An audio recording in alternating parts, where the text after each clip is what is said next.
जायसी जी द्वारा रचित पद्मावत से अवतरित नागवती वियोग वर्णन।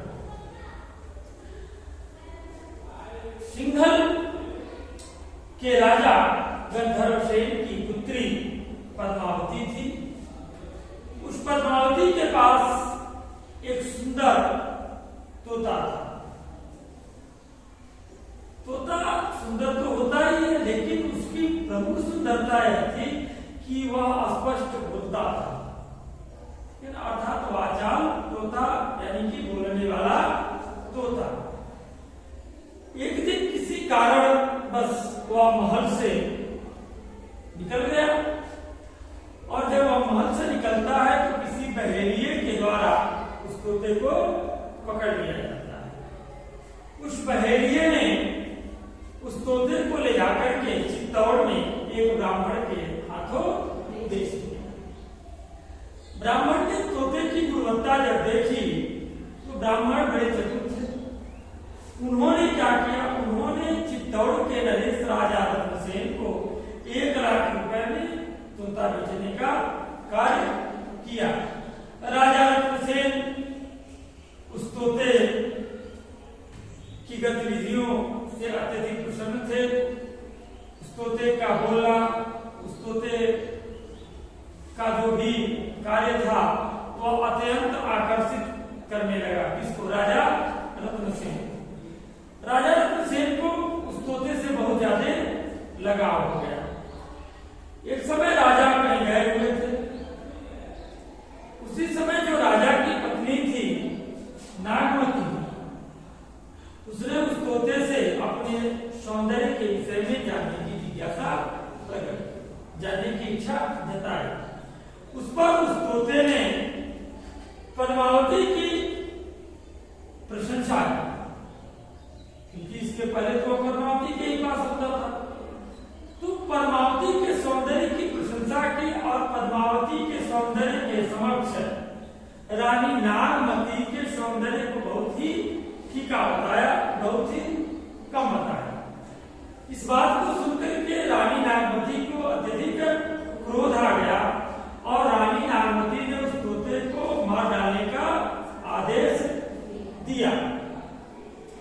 राजा के भय से जो धाय थी, जिसको उन्होंने मारने का आदेश दिया था नागमती ने तोते को, लेकिन राजा को चूंकि तोता बड़ा प्रिय था, तो राजा के भय के कारण उस धाय ने तोते को क्या किया? छिपा दिया। उसको मारा नहीं, उसको किसी स्थान पर छुपा करके रख दिया। राजा लौटने पर तोते को न पाकर के अत्यंत क्रोधित होते हैं।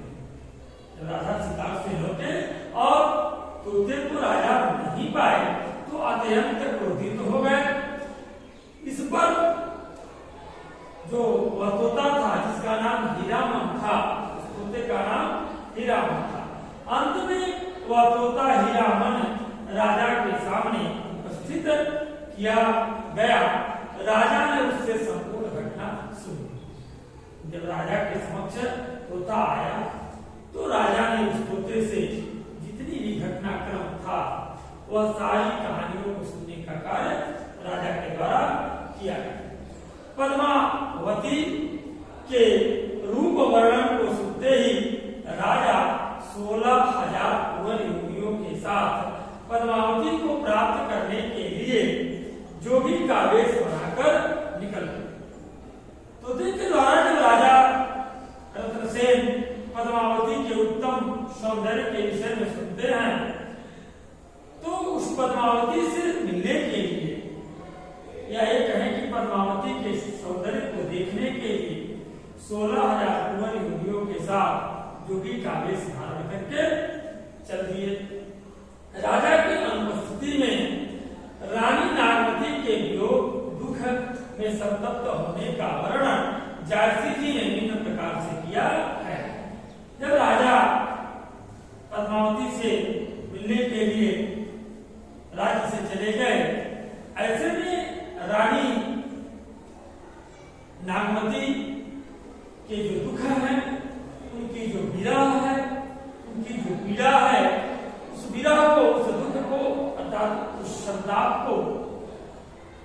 जायसी जी ने बड़े उत्तम प्रकार से व्यक्त करने का कार्य किया है। किस तरह से नागमती चितौर पथ हेरा युग जो गए मुनि की न फेरा नागर कौन नारी बस परा तेरी मोर पीऊ मोसो हारा।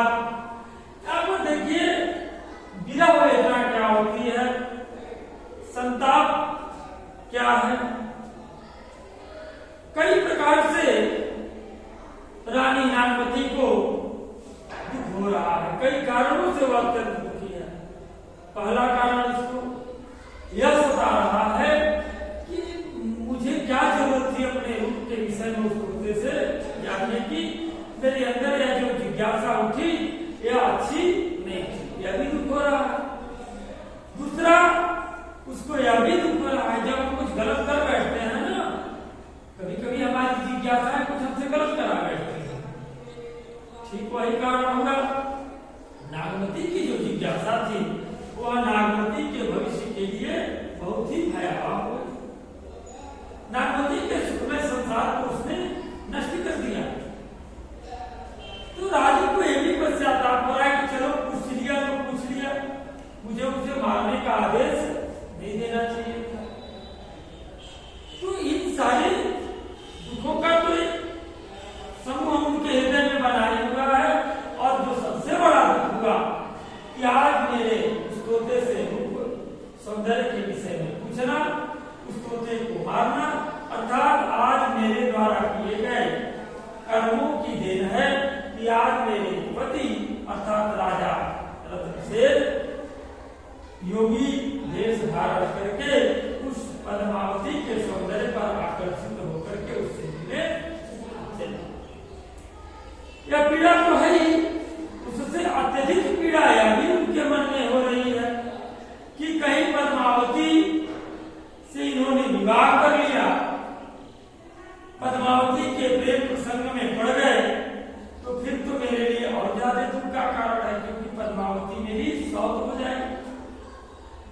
तो इन तमाम कारणों से वह अत्यंत दुखी होती है और अपनी विरह वेदना से पीड़ित होते हुए वह प्रत्येक दिन चित्तौड़ के मार्ग पर द्वार पर बैठ करके, जो राजमहल का द्वार है उस द्वार पर बैठ करके चित्तौड़ के मार्ग को देखने का काम करती है।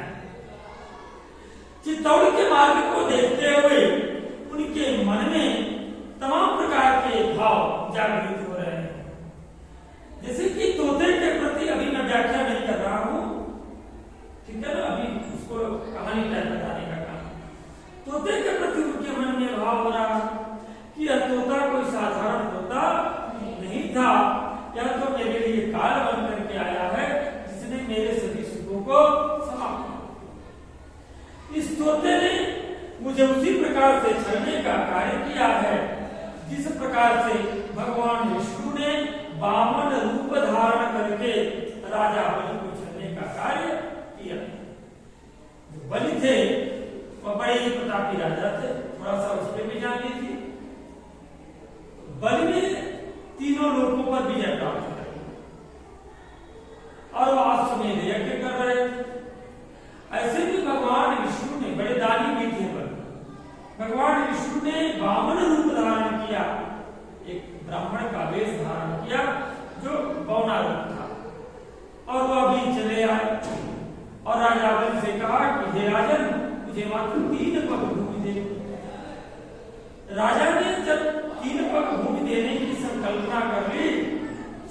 कर लिया तो भगवान विष्णु ने अपने विराट स्वरूप बोला और 2 ही पग में उन्होंने तीनों त्रिलोक को नाम दिया।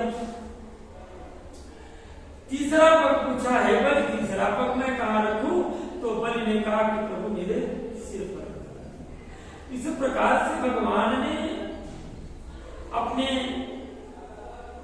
शक्ति के माध्यम से, अपनी कृपा के माध्यम से 2 लोग, तीनों लोगों को प्राप्त भी कर लिया बलि से, अर्थात बलि से मुक्त करा दिया और बलि को भी स्वयं अपने अधीन कर दिया। बलि उनका भक्त भी था। बलि बड़ा प्रसन्न हुआ। अंत में बलि को भगवान ने आदेश दिया कि तुम जाकर के पाताल में राज्य करो। एक यह हुआ। और फिर इस प्रकार से अक्रूर की भी एक कथा आती है कि कंस जो था वो अक्रूर जी को भेज करके बलराम और श्री कृष्ण को कहाँ बुलवाता है? मथुरा में बुलवाता है। इसलिए बुलवाता है कि बड़े बड़े भयंकर पहलवानों के द्वारा कृष्ण और बलराम का मैं वध करा। तो वहां पर कंस अक्रूर के द्वारा छल करता है। यहाँ पर भगवान बलि से वामन रूप में छल करते हैं। इसी प्रकार एक योगी की भी कथा का वर्णन है। तो यह तोते के विषय में उन तमाम प्रकार के दृष्टांतों को सोचते हुए, उन तमाम प्रकार की कल्पनाओं को सोचते हुए विचार कर रही हैं। नागमती की वही स्थिति है जैसे एक सारस पक्षी होता है, वो हमेशा दोनों एक साथ रहते हैं, तो जोड़े जो होते हैं वह एक साथ रहते हैं। जिस प्रकार से सारस पक्षी का एक जोड़ा यदि मिल जाए तो दूसरा अपने आप ही तरफ करके मर जाए। ठीक वहां पर स्थिति यही है नागमती। नागमती का एक जोड़ा अर्थात राजा रत्न से, उनका जो जोड़ा है राजा रत्न से, वह पद्मावती के सौंदर्य को देखने के लिए चले गए और स्वयं नागमती उनके विरह में तप्त हो रही है और अपने प्राणों को क्या कर रही है? विसराने का कार्य कर रही है, अपने प्राणों को त्यागने की तरफ अग्रसर हो रही है। कभी जैसे की विरह, जैसे जो है वह नागमती की विरह का वर्णन करते हुए यहाँ तक लिखते हैं कि नागमती को जब मृत्यु लेने के लिए आती है तो वह चश्मा लगा करके उनको ढूंढ रही है, लेकिन मृत्यु उनको देख नहीं पा रही है।